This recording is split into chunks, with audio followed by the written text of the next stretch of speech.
So there's this huge swathe of data that shows us, both in the United States and across the world, that when you restrict abortion, you do bring abortion numbers down when you control for the other variables. It's the right thing to do to make something so harmful illegal. Where else can we try and start but in the basis of law, the same way we do with other forms of assault and killing and theft? These things are taken from Christian morality, from biblical morality. Did ending Roe v. Wade actually save unborn children's lives? This was a question posed by John and Tim Wyatt on a recent podcast. And on today's episode, we're going to dig deep into this question, verifying what is true and what may be less true about a number of the statements made. Stay tuned to find out more.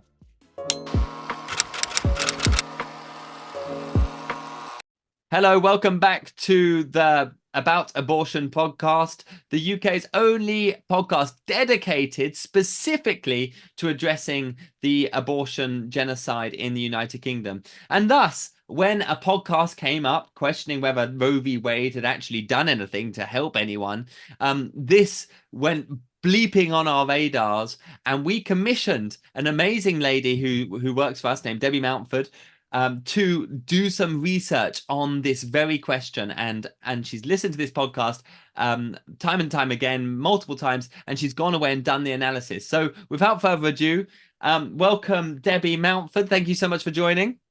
Thank you for having me, Christian. It's a pleasure to be back. And you say pleasure to be back. Double entendre there. You have been away because you've recently had back surgery, haven't you?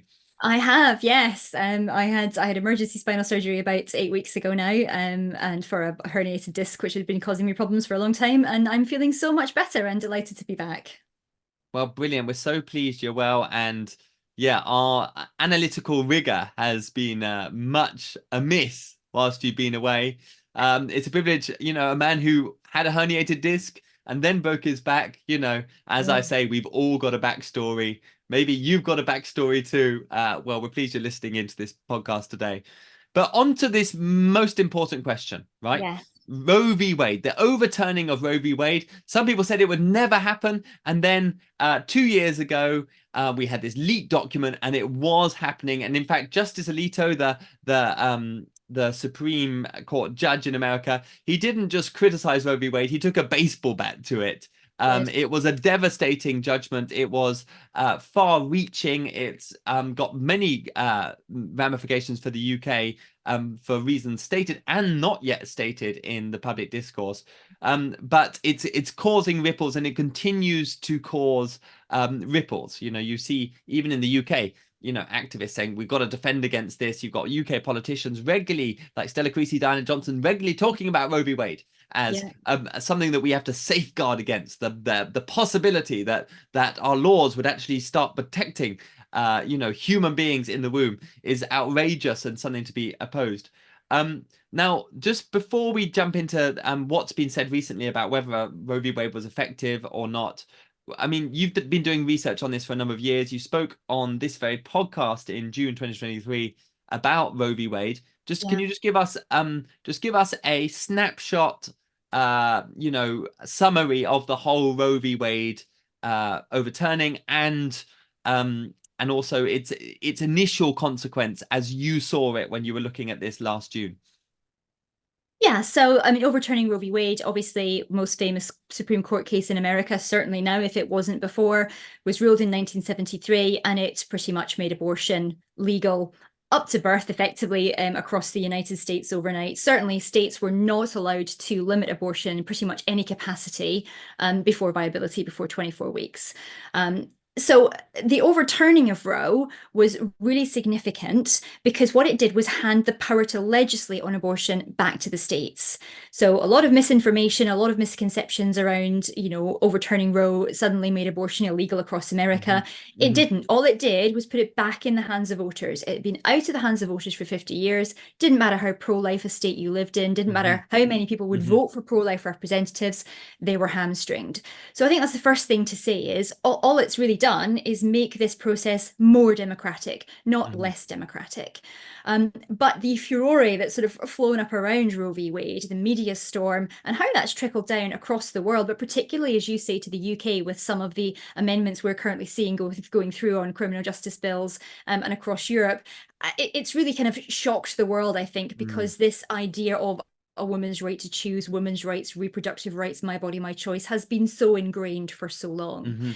So when Roe v. Wade was overturned in June of 2022, obviously pro-lifers everywhere rejoiced, and we knew Mm. there would be a lot of kickback, and we were really keen to see what would happen initially with abortion numbers. Mhm. And it was actually a pro-choice, a pro-abortion group, a family planning group, that commissioned the first piece of research 6 months out. So they Mhm. looked at abortion numbers in the United States between April 2022, so 2 months before Roe was overturned, right up until Mhm. December. Mhm. And what they found was that in that 6 month period following the overturning of Roe, while some states acted to restrict abortion because they were pro-life, other states acted to further liberalize abortion in response Mhm. to this because it was down to Mhm. the states. But they saw a net reduction of 32,500 abortions in the first 6 months. Mhm. And we had reason to believe that at a minimum, that would extrapolate out over 12 months to sort of 65,000 Mhm. unborn babies saved. And I say at a minimum because at the point this research was conducted, there were a lot of laws still bogged down in the courts because, as you Mhm. can imagine, this has been very vigorously challenged and is still being vigorously challenged. Just within the last week, on the 2nd and 3rd of May, we've had 2 states quarreling over abortion laws. Florida enacted a new law just last week, reducing the term limit from 15 weeks to 6 weeks to the point when the heartbeat bill can be detected. Mhm. There's been a huge tussle in Arizona, which was resolved last week, and they now have a 15-week limit rather Mhm. than a near outright ban, unfortunately. So there's been a lot of tussle over this. So we had reason to believe that we would see more than 65,000 lives saved in a year. And in fact, that a leading pro-life expert, CEO of a pro-life organization in the US, in response to this survey that was done, it's called the WeCount study, actually said that when all the laws were through, they expected to see about 200,000 unborn lives saved every year because of the Mhm. overturning of Roe. So we got a bit of a shock when actually you looked at the following year, so 2023, from January to December. Yep. The Guttmacher Institute, John and Tim Wyatt were correct. They are a pro-abortion institute, a pro-choice lobby. They used to have a huge deal with Planned Parenthood, but Mhm. they've looked at the numbers and they've concluded that actually there have been more abortions since Roe was overturned, about a 10% increase since 2020, which is the last time they had solid data. Okay. And that's really the issue here is, well, if we initially we were seeing abortions go down, why have we got this conflicting data now showing that they've gone up? Okay. So like just to summarize what you just said. So Roe v. Wade was overturned. It wasn't even banning abortion. It was just handing it No. back to individual states to legislate on it. Yep. Some have actually brought in much more pro-abortion laws, New York, California, Yep. whereas others have sought, heartbeat bills Yeah. and much more restrictive bills. Um, and then initial data from pro-choice people, pro-abortion advocates was showing that this was actually lowering abortion Mhm. figures. And then we had Guttmacher Institute, the titan of abortion research. Yeah. Was it set up by Margaret Sanger? What was the history of the Guttmacher Institute for those who are interested? Yeah, they were original. I'd have to go back and look, but back when Planned Parenthood was founded by Margaret Sanger, the Guttmacher Institute was actually, I don't know if they were just financial backers, if they were actually partners with Planned Parenthood. Mm, But they go back to Planned Parenthood's inception, hmm and they have been a huge force for pro-abortion legislation across the world. They don't just limit hmm themselves to the United States, mm. and also they do a lot of studies across the world as well. And I'll come on to a few of them. They're just quite selective in how they present their data. Okay, but they are because when John, and I should say at this point, right? John and Tim Wyatt are beloved brothers in the Lord. Yes. Okay, one of the reasons why I'm a pro-life activist full time, well, when I'm not homeschooling my kids and looking after our goats, is that John, came to our Bible college and opened up, what the scripture said about this. I remember taking his book. I was reading it in an Odeon, in an Odeon cinema. That was the only cafe I could find, after hours, in a place called Still Organ in Dublin. I was reading his book with a pencil, going through it, footnoting in great detail. His work has been highly, highly informative in my own trajectory and my decision to give my life to fighting and ending abortion in the United Kingdom. So Yeah.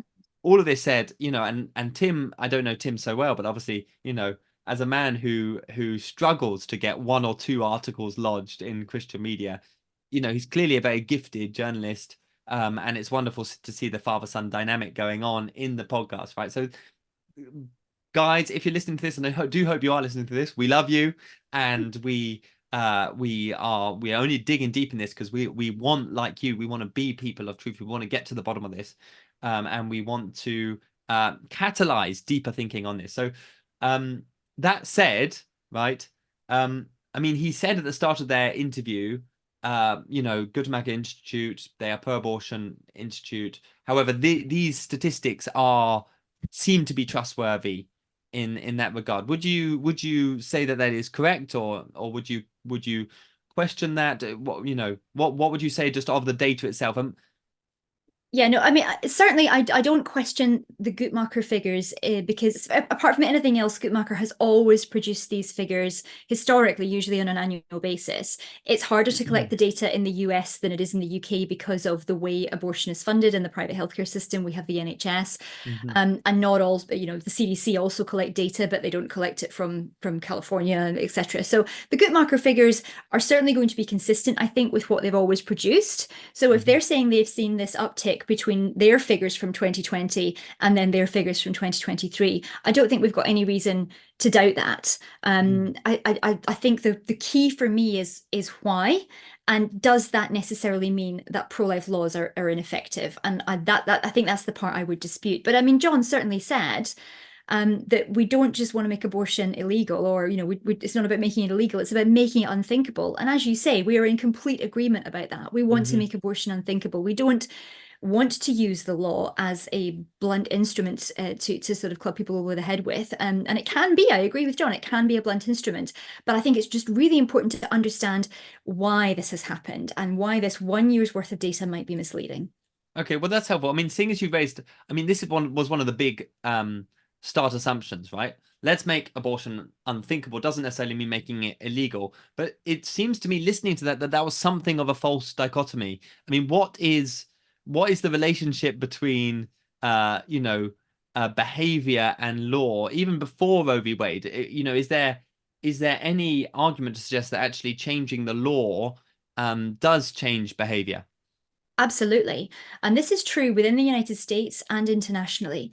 So even if you just look within the United States, yes, the individual states were quite hamstringed by Roe v. Wade, but pro-life states did find ways to try and restrict abortions, whether that was extended time periods, mandatory ultrasound scans, financial aid limitations. Even if you look at where abortion clinics have closed and there has been an increased distance to travel, we've seen, I've got 25 studies just sitting on my desk here, which show that when you restrict abortion, or when abortion restrictions are passed in the United States, abortion rates drop.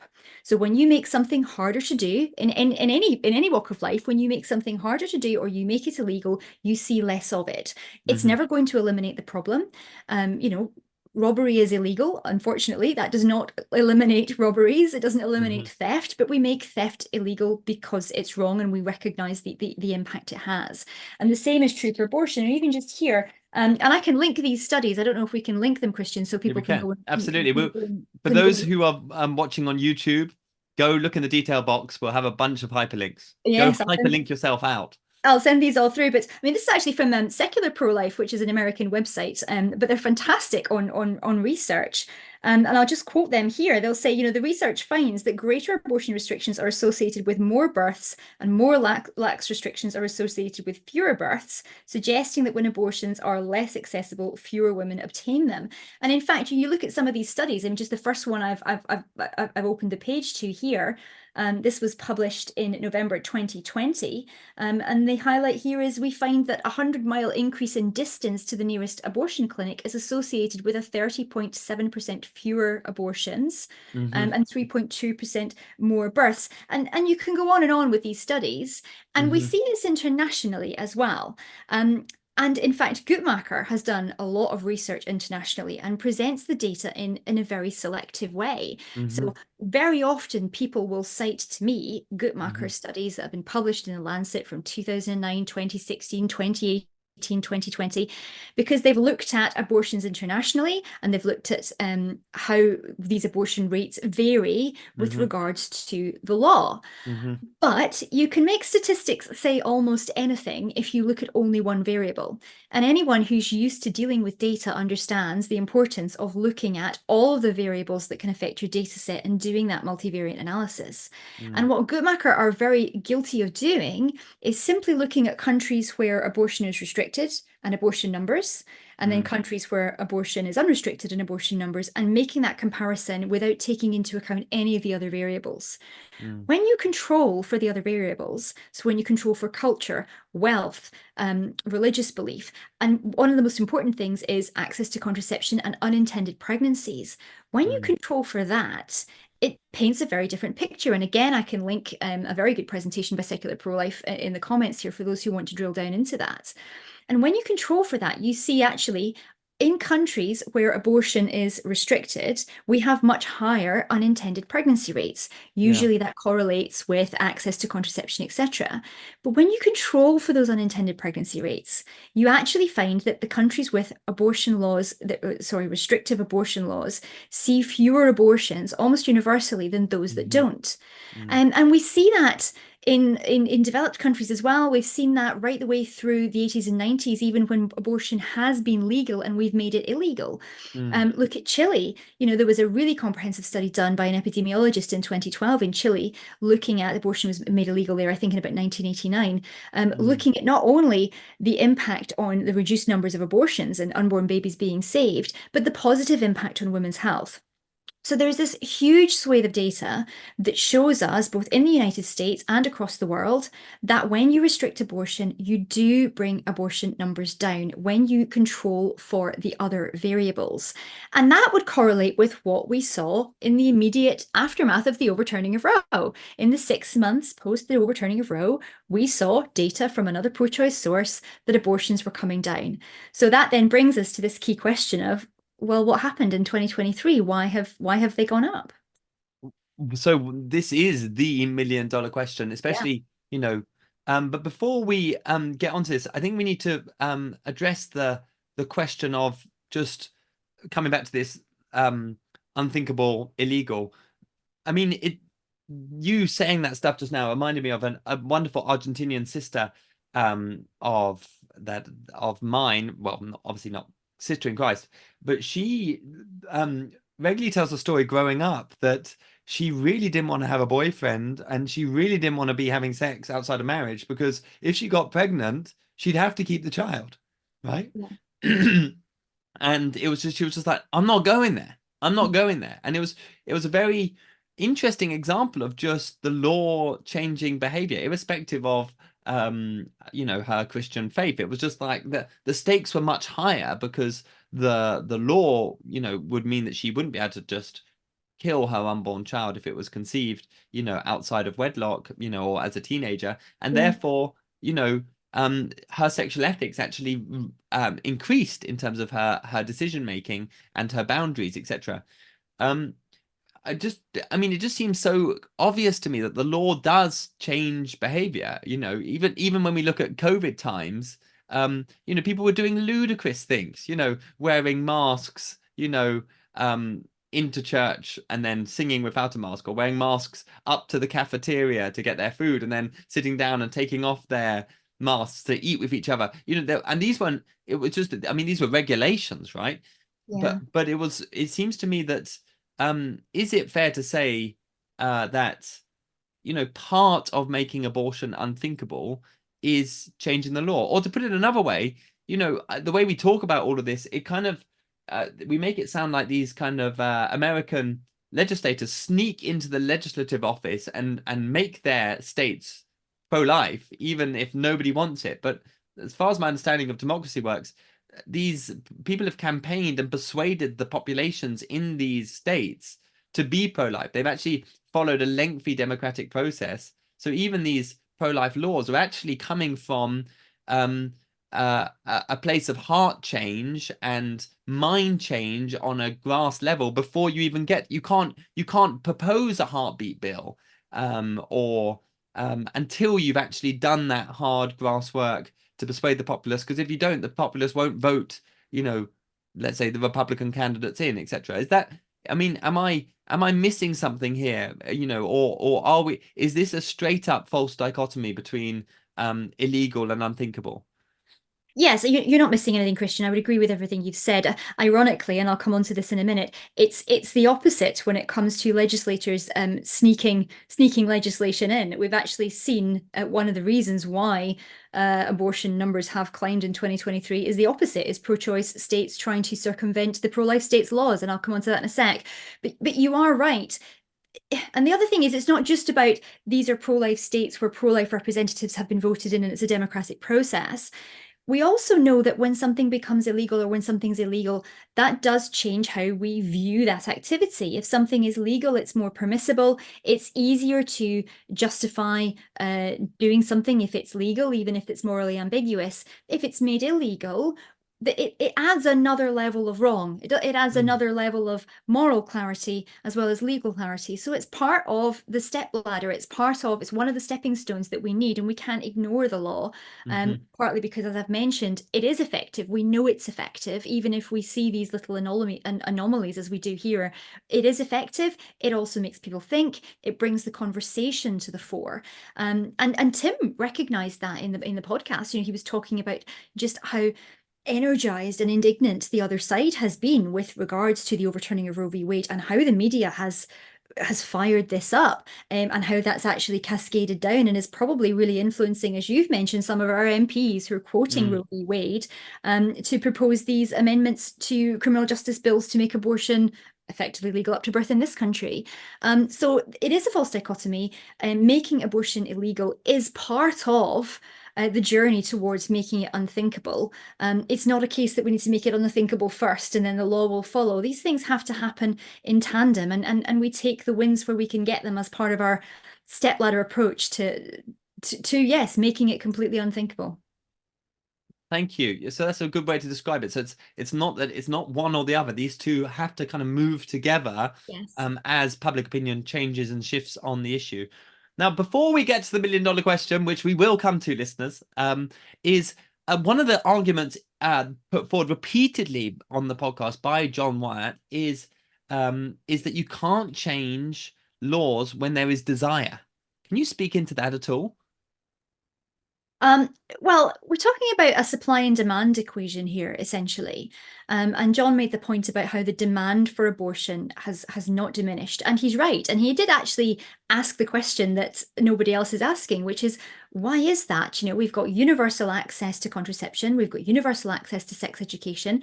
We would expect the demand for abortions to be coming down. And yet we're seeing here that the demand for abortions is going up. And John and Tim discussed a couple of potential reasons for that. One being women being more reluctant to take the contraceptive pill because of the side effects, the other being the kind of the despair of bringing a child into the world today. But I think when we're talking about that demand for abortion, that desire, we also have to think about the cultural changes and the trend shifts we've seen since 2018, 2020, when we've seen this sort of sharp uptick. What's happened with regards to identity politics, with sexual ethics, with the idea about rights becoming so we become so inward facing, to quote the fantastic book by Carl Trueman, the rise and triumph of the modern self. It's all about self. And I've certainly seen that in my interactions with people on social media, which are almost exclusively about abortion on Twitter. I've definitely seen that in the people that I'm trying to engage and speak with. There's been a shift from the more popular view being, well, abortion's not wrong because it's not killing, because there's nothing there to kill. It's a clump of cells. It's not a baby. There's been a real shift to, well, even if it is a baby, I can kill it anyway because it's dependent on me and it's my body and it can't use my body without consent. So I think we have to look at that as well. But you have to separate out as well the demand for abortion with whether or not legislating on it reduces the number of abortions, regardless of whether the demand is there or not.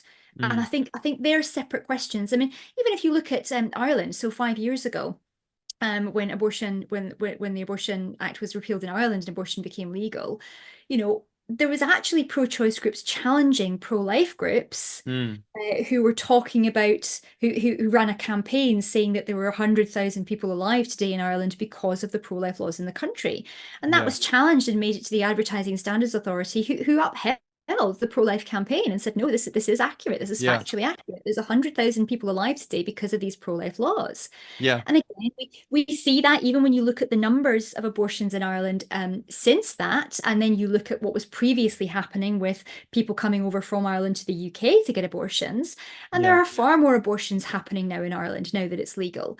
Mm, So this all sort of falls in terms of you got to separate out the demand for it a little bit. And yes, we have to address that. We have to speak into people's hearts to try and take that demand away and take that desire away by helping them to realize the mm, humanity and value of the unborn child and the value of caring for our fellow man when they're dependent, and not subjugating them and oppressing them.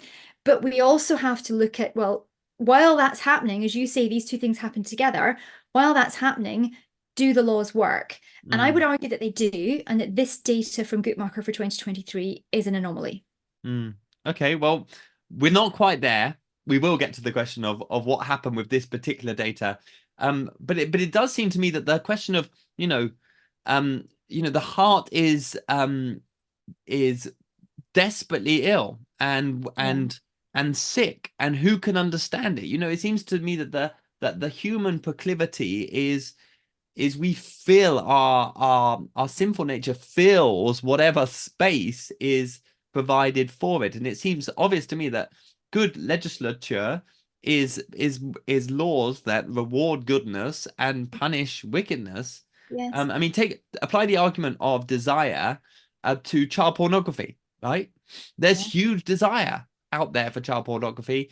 Go onto the dark web and you will find this stuff everywhere. Mm. Does that mean we should make it legal? No, of course not, because we recognize that the demand is not healthy, and therefore widening it will make things worse. And yet it seems to me, again, another false dichotomy that you just because there is demand. I mean, the legal question and the demand question are almost entirely different. We can't possibly, demands to abolish the police, for example. Terrible idea, right? Yes.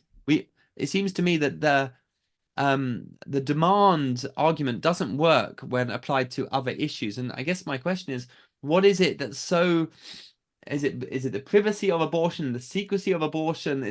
Why is this argument of demand allowed to exist and when it comes to abortion, when clearly in so many other areas, the rise and triumph of the modern self needs to take a back seat, Mm. when actually just allowing us to live in a stable society.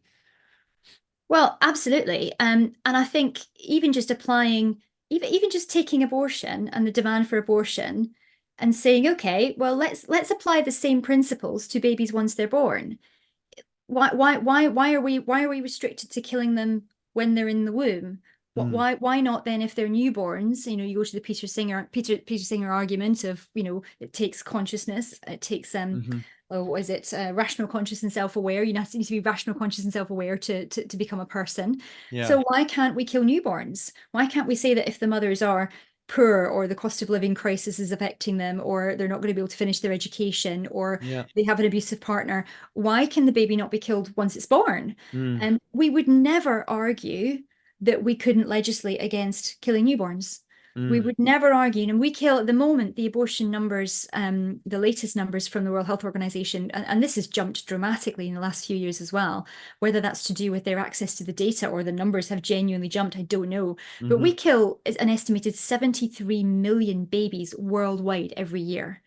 That's about Also a Guttmacher Institute quote. Yes, Yeah. yes, yes, it does come from them. You're right. Sorry, the World Health Organization quotes them. So Yes. yes, this is good macro data. 73 million a year. That's 1.4 million a week. Can you imagine the response of pro-life Christians if those were newborns or Mm, toddlers being killed for the same reasons, because of the same desire and demand, but mm, we were killing them outside of the womb? Would we ever say that we can't legislate against that, even though the mm, desire is there? We wouldn't. And you're right as well, when you talk about defunding the police, since we're talking about America. America has gone through, as you know, a huge revolution since the George Floyd riots, etc., and the race riots in 2020. You look at San Francisco now; it's unrecognizable because the laws that are there are not being enforced. mm, So drug laws have been changed, but also the remaining laws are not being enforced. The homelessness mhm, problem is overwhelming the city, and also you have issues where petty crime is no longer punished. You can mm. walk into a Walmart or a Walgreens in San Francisco, and as long as you're stealing something that I think the value is 900 and something dollars, if it's less than that, you're not going to be prosecuted for it. So Wow. the number of stores that are now having to lock up even toothpaste behind glass cabinets because of the shoplifting epidemic, which is Yeah. in response to laws against theft not being enforced. So Mm. it's about the law being right because we are prohibiting something that's harmful and we should do that. But we also have to make sure that those laws are being properly and justly enforced, because if they're not, then you will also see similar consequences as if the law wasn't even there.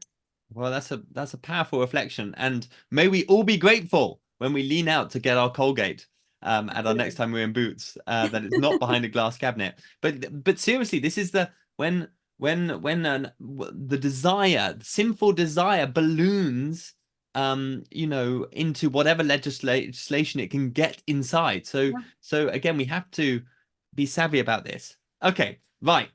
We made good progress. Okay, so let's get on to so we've looked at Roe v. Wade abolition, the ending of Roe v. Wade. We looked at the initial promising signs that life were being saved. We've tried to deal with the false dichotomies of legal versus unthinkable, and also desire versus um, you know, legality. Now let's deal with the $1 million question, being, of course, what happened? How can we explain? Tim and John Wyatt are not they're not being deceptive. It's a Oh, truthful no. fact that Yeah. abortion statistics have increased, and they were right to publicize this. We all need to know this in America, and we mustn't be in denial about this. But I mean, what were the reasons that they were giving, and what do we think may be deeper reasons, shall we say, as to what is actually going on here? Yeah, I mean, I think John and Tim were sort of focusing very much on if the demand is still there, then women will find ways to have abortion. So effectively, if abortion is banned in 14 states, and a further 7 have got restrictions. Interesting, only 3 of that further 7 have got restrictions early on at sort of 6 weeks. The others are between 15 and 18 weeks, which, given when we know abortions happen, are not actually saving very many lives. So it's more like 17 pro-life states really than 21 when you look at the time limits. But John and Tim were rightly saying, well, actually, if abortion is still illegal in the other half of the United States, women are just going to get on a plane, get in a car, get on a bus, and travel across state lines to get an abortion somewhere where it's legal. And that Hmm. is true. I mean, again, looking at the Guttmacher data, we have seen women traveling across state lines for abortion double, from about 80,000 to 160,000 in the year since 2020. So that's true. Hmm. They were also kind of postulating that there would be more illegal abortions, that women would always find ways to procure abortions under the table, whether, getting drugs off the internet, etc. I think, and again, through no fault of their own, I think that's misleading. Illegal abortions are not happening in the United States in that way to any great degree. And part of the reason for that is they don't have to, because it's become so readily available Hmm. legally. Hmm. Um, and one of the things that, when I was looking at this, one of the things that really struck me when I was drilling down into the data is that there seem to be 3 main drivers, all focusing and facilitating the same thing. And what they're facilitating is essentially the nullification of the overturning of Roe v. Wade. It's almost as if it hasn't been overturned. Hmm. And the drivers of that, you will not be surprised to hear, are the media, Hmm. politics, and money. And that's kind of what I want to drill down into. And actually, Hmm. what's happened in 2023 and how has that been influenced by the media, politics, and money? And what's been the effect on these pro-life laws and how they're being enforced, and more importantly, how they're being almost completely circumvented legally with the facilitation of pro-choice states and government, to the point where we're at a similar situation to San Francisco and shoplifting. Mm-hmm. Although the law is there, it's almost as if the law isn't there. And can we really then make the comparison between, what a law would do if the law was successfully enforced, Mm-hmm. and what a law will do if that law has been rendered completely impotent? So what you're saying is this huge spike in abortion statistics in America isn't so much due to the ineffectiveness of making abortion legal and those people who've been campaigning for years within their states to persuade the population to change the laws, etc. But it's actually to do with the power and effectiveness of pro-abortion opposition to galvanize, power politics, media, in order to circumvent those changes. Is that the argument you're making? Yes, absolutely. I mean, the politics, especially, we can't underestimate how volatile the political environment is in America at the moment. And everybody will know this. Since Trump was elected in 2016, American politics has changed completely. He was such a polarizing figure that previously, Republicans and Democrats who would rub along quite well together and maybe vote one way at one election and one way at another election based on genuine policies. Politics in America has now become so tribal, and the dividing tribal lines have been set so strongly that it's totally changed. Mm, And in this election year, one of the big pillars is abortion. Because Roe mm, v. Wade has been overturned, both candidates are having to run on abortion one way or another. And the Biden administration is making a woman's right to choose and the right to an abortion one of its core pillars. In fact, the Biden administration, I think I've got it here. If you go onto the White House website, there's a 10-page document which is titled, the fact sheet on Biden-Harris administration continues to fight for reproductive rights. And this was actually published in March, just a couple of months ago. And interestingly, the Biden administration Biden has signed 3 executive orders and has put out a presidential memorandum since Roe was overturned, mm, trying to facilitate access to abortion. mm, And one of the key things that has done is empower government agencies, and in particular the FDA, to push what we would call pills by post. So mm, abortion pills, they call it telemedicine or telehealth. And mm. this was only sort of finalized in January of 2023. So the FDA only really approved these new ways of dealing with abortion pills in 2023. Yeah. And what's happened is that medical abortion by pills in this country has always been more popular. It's been significantly less popular in the United States, with surgical abortions still taking more of a prominent seat. That's changed. And again, Guttmacher data shows us that we've seen a 10% uptick in medical abortions between 2020 and So 2023. just to clarify legality here, are you allowed to post these abortion pills into a state that has criminalized abortion or made abortion illegal? Or is that legal to post them in there to those women? Yes. It So, is. yes. Now, Ah, okay. Well, what's happened? that's Yeah, massive. That's massive, massive. absolutely massive. There's 6 states, including California, New York, Vermont, Washington, Massachusetts. There's 6 states who've taken the lead in providing and facilitating pills by post into the 21 states where abortion restrictions have been passed. Hmm. And in fact, there was an article published in February of this year, where they actually talk about what they called shield laws. And so these individual states have passed these shield laws to protect officials, midwives, nurse practitioners, doctors from any prosecution from a pro-life state if they post pills into that state. And what they've actually done is they've said they're not even going to cooperate with the pro-life states. So if the pro-life states, if you're posting abortion pills into Texas, and Yeah. Texas sends a subpoena to Massachusetts for the doctor that did it, Massachusetts has said, no, we're not going to comply. And that's unprecedented in terms of US law and interstate cooperation. And these Wow. 6 states, I have here a quote. Let me just check. Where did I have that quote? Oh, yes, a quote from Dr. Abigail Aitken, who's an associate professor at the University of Texas, who's working with these or looking at these shield laws. And she has said that aid access providers are now using shield laws to serve about 7,000 patients a month with Mm. the pills by post, nearly 90% of them in states with bans or severe restrictions. So that's 7,000 women a month who are receiving pills by post despite the abortion bans and restrictions in their states. Now, to put that into context, the WeCount survey that I spoke about earlier, which looked at the 6 months immediately following Roe, where we saw that reduction, they were seeing a monthly reduction of between 5 and 5,500 abortions. Seeing Interesting. a reduction of between 5 and 5,500 abortions, and now we're seeing 7,000 abortions being facilitated by telemedicine into these pro-life states by pro-choice states, circumventing that law, blatantly flouting it, saying we're not only are we not going to comply with your subpoenas, we're going to actively act to undermine your democracy. Yeah. And in fact, abortion opponents, we've got the president of Texas Right to Life has said this. I'll quote him. He said, "You have states not just picking their own strategy, but really trying to completely sabotage the governing efforts of their neighboring states." He's saying, it can't stand. We can't be content with this new development.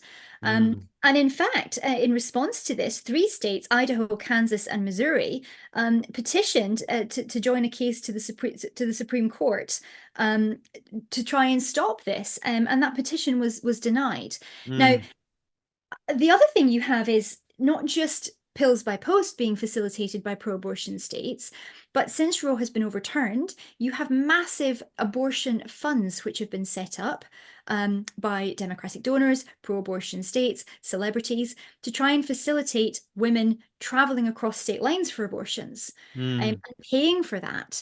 So previously, abortions actually become easier and cheaper in a lot of these pro-life states. So Wow. previously a Wow. woman would have had to go to an abortion clinic and find a way to pay for that abortion herself. But in response to the overturning of Roe, and it took them a while to get organized and galvanized, it started in January 2023 in earnest, what we've seen is the pro-choice side of America doing everything they can to make abortions easier to access and cheaper and more highly funded than they were before for women in these states. They have, in effect, rendered the Dobbs decision, which was the decision which overturned Roe, completely impotent and ineffective. So how can we judge the effectiveness of this law in the first year, under these circumstances, when you have a president issuing 3 executive orders and a presidential memorandum, when you have all these donors funding abortions, when you have pro-abortion states so actively trying to flout and circumvent these laws, and you have this huge political capital and snowball effect of the election in November 2024, and we know that this is going to be huge because we saw it in the midterms in November 2022, just after the overturning of Roe. That was due to the fact that the Democrats had failed quite spectacularly on a number of points. That was meant to be a red wave. The Republicans, whichever side you fall on, the prediction on both sides was that there would be a huge Republican overturning, and that didn't happen, and it's largely accepted that abortion was one of the reasons for that. So the amount of money that's pouring in, I mean, there's websites So wait, advertising. hang on. Are you saying that the forces that be media, politics, etc., are have actually kind of divided the Republican vote on abortion, as in lots of Republican people that actually, hang on, I'm not sure I do want to vote for a pro-life candidate. Is that what you're saying?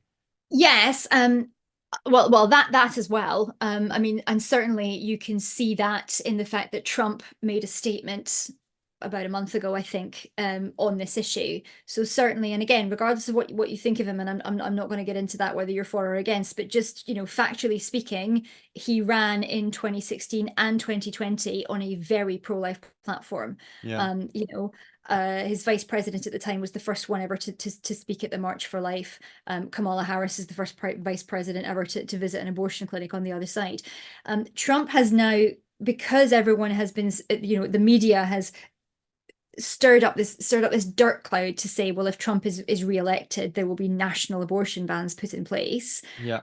Has actually had to come out and say, no, the overturning of Roe v. Wade was the goal. The goal was to hand it back to the states. That's where it's going to remain. I'm not for a national 15-week ban, for example. And he's doing that because, yes, the Republican base has been divided, but he's also doing that because the Democrats, the Democratic base, is almost entirely convinced that that is what he would do, because that is the narrative that the media is pushing. Wow.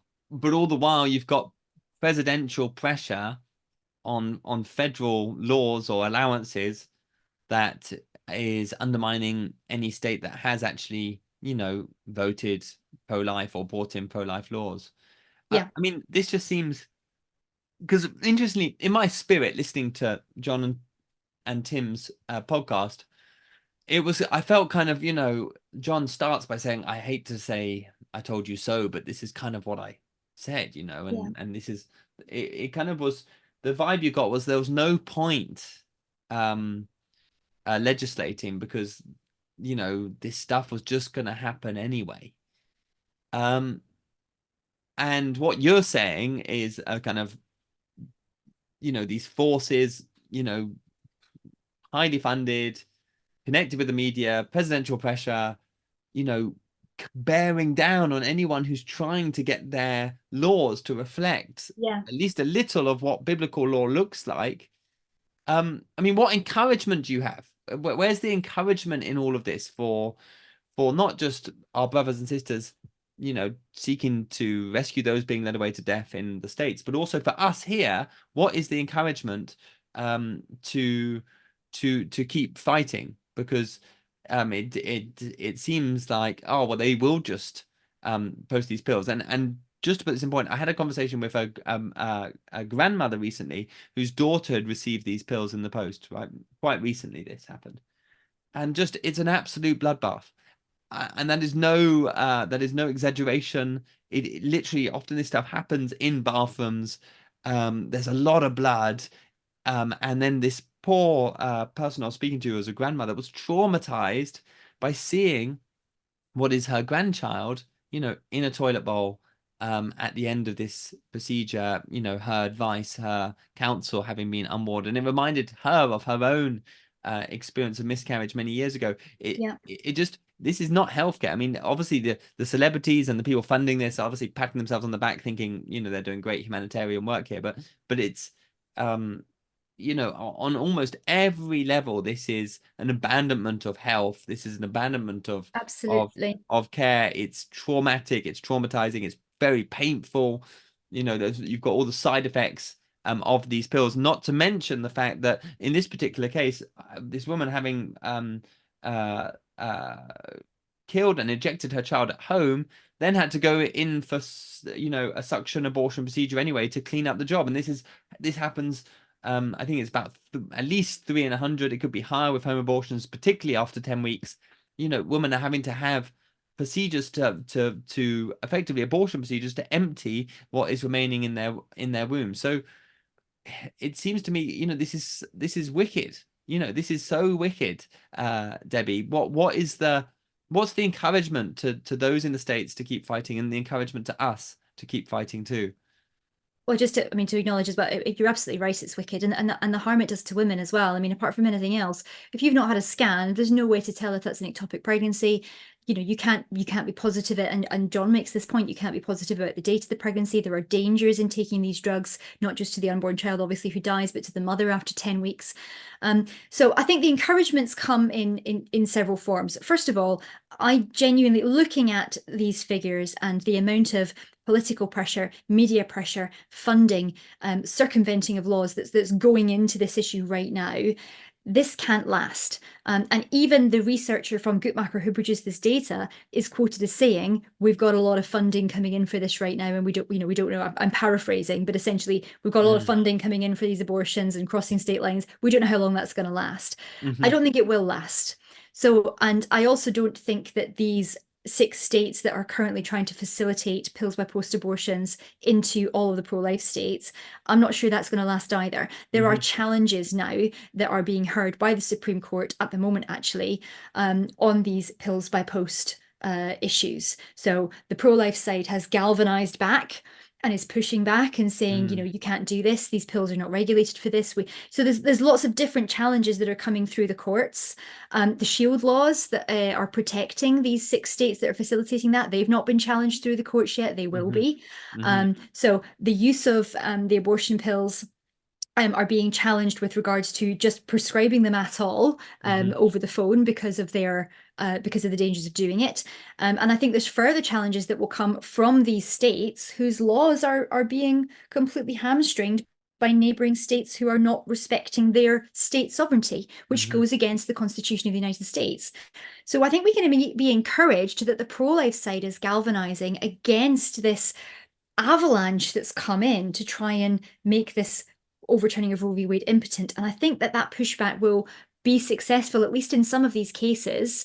We'll start as time goes on, I think, to see the funding dry up, particularly post-election in 2024. I think almost regardless of who wins, because for either of them, it would be a second term and they're not bothered about re-election after that. So I do think that abortion will stop being such a political pawn after 2024. I think this will start to die down. And I think these figures will start to settle.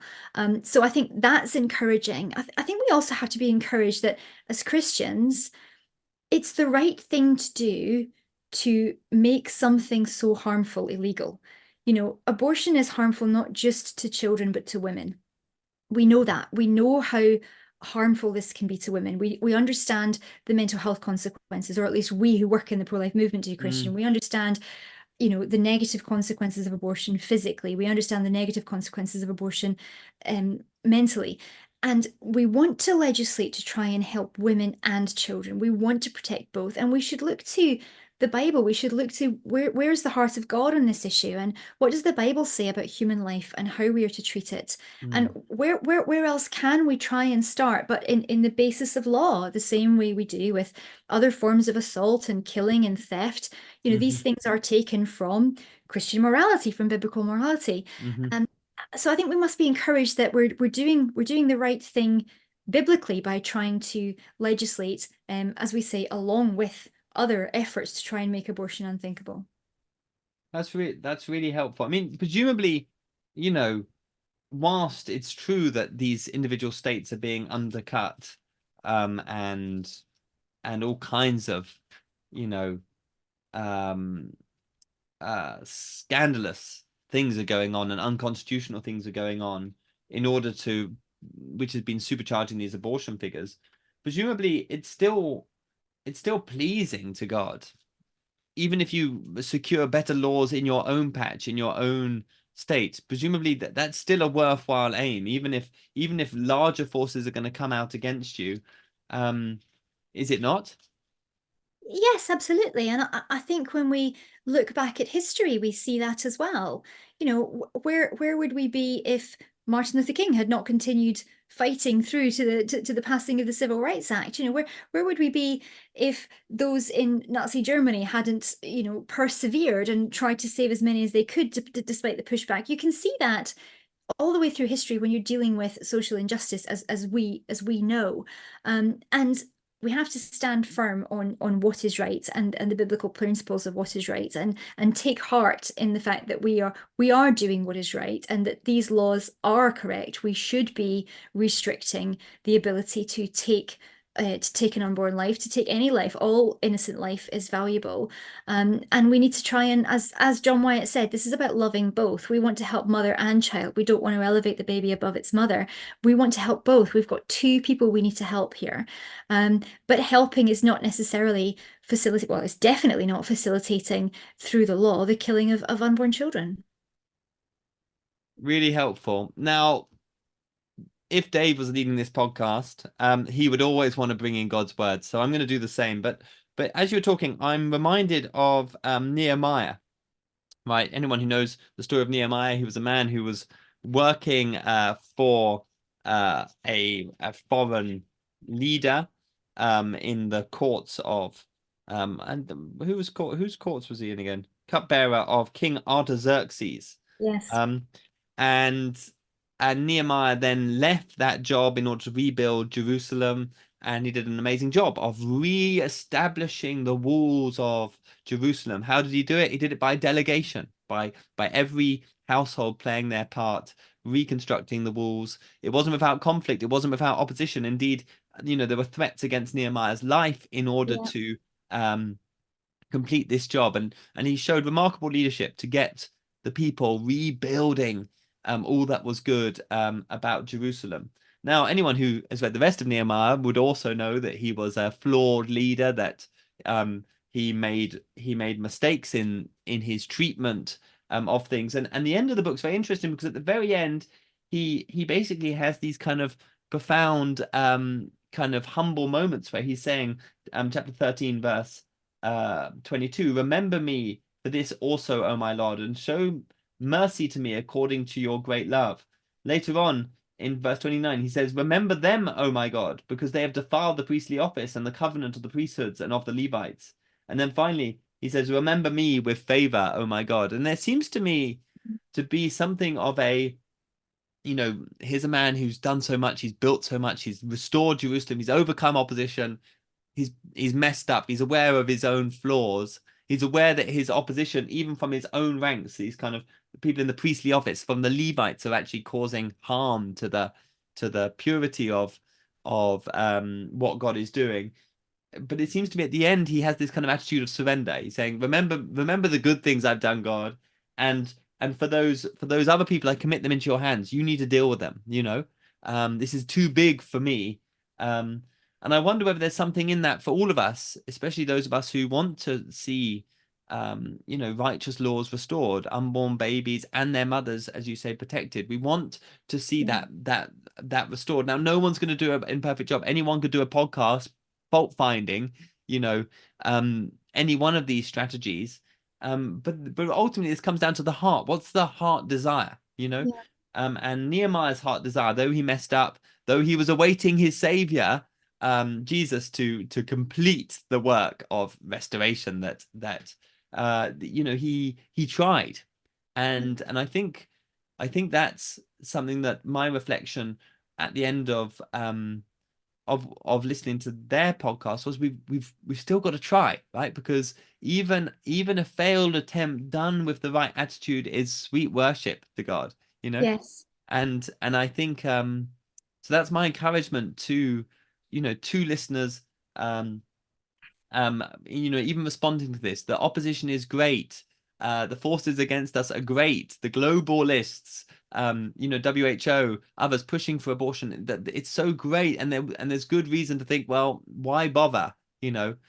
But actually, the answer is because, in view of God's mercy, we offer our bodies as living sacrifices to Him, holy and pleasing to God. We try to live righteously. We make sure we try to enforce righteousness in our own homes, in our own communities, and in our own countries or in our own states.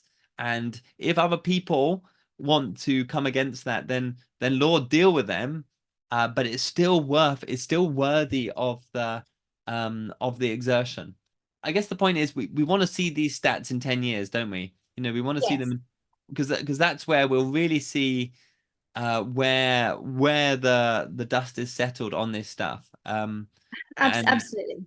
yeah, so let's But even 5 years, I think. I would just, you talked about encouragement earlier, and thank you for sharing that passage about the story of Nehemiah. Really, that is encouraging, and you're so right. We have to try, and we have to, even if we fail, we must try. But I think it's so heavily influenced by the knee jerk of the pro-choice states, the pro-choice lobby, the pro-choice legislature, the presidential election, the media, pouring everything into this right now.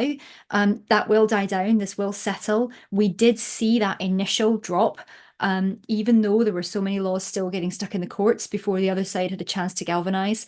I do anticipate that will come back. I think we will see that. I think in 5 years, 10 years, looking back, we'll start to see this drop again. But I mean, again, unfortunately, the pills by post, as it has in this country, has made abortion easier. Whether Roe was overturned or not, I think we would probably, that's the other thing to talk about. Would we have seen these numbers go up anyway, even if Roe v. Wade had not been overturned, because pills by post came in off the back of COVID all across the world and made abortion easier. So there's so many variables here to consider. We shouldn't be disheartened, and that we should look at all the data across the world, all the variables. And when we do that, we really can see that legislating on this issue does make a difference. David Mountford, thank you very much. If you enjoyed this, please take a moment to like, share, and subscribe to this life-saving work. God bless.